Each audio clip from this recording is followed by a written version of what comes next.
Hi, my name's Paul, and I'm presenting Auckland Hockey's Skill Clinic today. And today we're going to be talking about hamstrings and how to prevent hamstring injuries. And so we're going to be doing 3 exercises to help prevent hamstring injuries. But before we get into those exercises, we want to go and talk a little bit about the hamstrings and how they function, because our exercises are really targeted at the distinct anatomy that the hamstrings have. So hamstrings occupy this posterior part of the thigh, or the back part of the thigh. So if we go into detail here, this is the bone that attaches kind of in your buttock area, and then your hamstrings essentially are 3 muscles, okay, and 2 of them come down the inside of your leg and insert below your knee, and the other one comes down the outside of your thigh and then inserts into the outside below your knee. And so essentially what happens is that as these muscle fibers shorten, it pulls on below your knee, and then it bends your knee. So what is unique about the hamstring is the arrangement of the fibers within the muscle. And what this means is that the muscles in your hamstring are arranged at 45 degrees to the plane of force. And so your muscle starts here, inserts to the below your knee. As these muscle fibers shorten, okay, they're actually on an angle, and so when they shorten, they don't actually affect the length of this tissue significantly.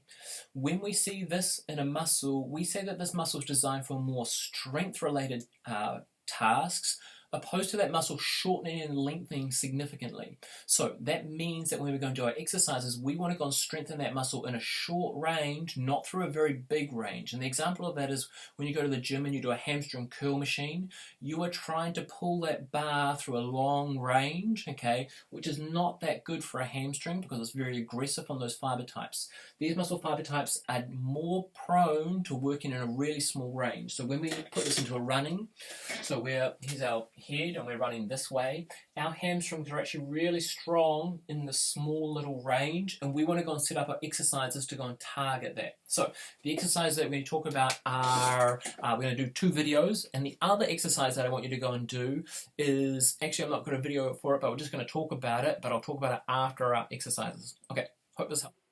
Okay, so here we go. Bridge exercise, lie on your back. You're trying to lift your buttock up off the bed by pushing through your feet, and then you're trying to straighten one leg. When you straighten one leg, you just put all of that load through that weight-bearing side. We're trying to put high-level loads through your hamstring, okay, through your glutes and through your low back.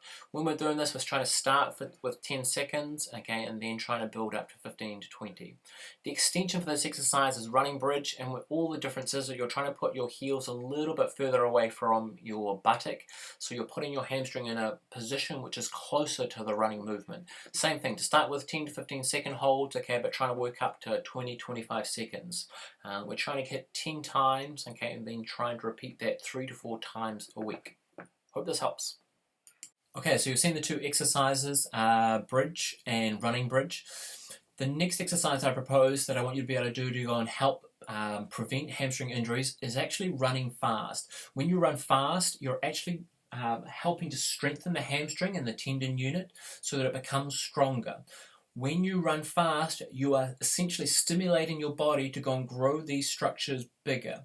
The disclaimer here, if you run fast too often, if you go and put too much load on that structure, you can go and create little injuries, okay? So I want you to run fast, but I also need you to be mindful that you can go and do too much of this. So there's a balance, okay? But when you go and run fast, you're putting lots of load on your hamstring, and so you're telling your body to go and respond to that load. It's the key training effect, the adaptation that occurs from putting load on it. So I want you to go run. I want you to go and run fast. My disclaimer there is you can go and run too far. Okay, hope this helps. Any questions, fire back at me. Okay, see ya.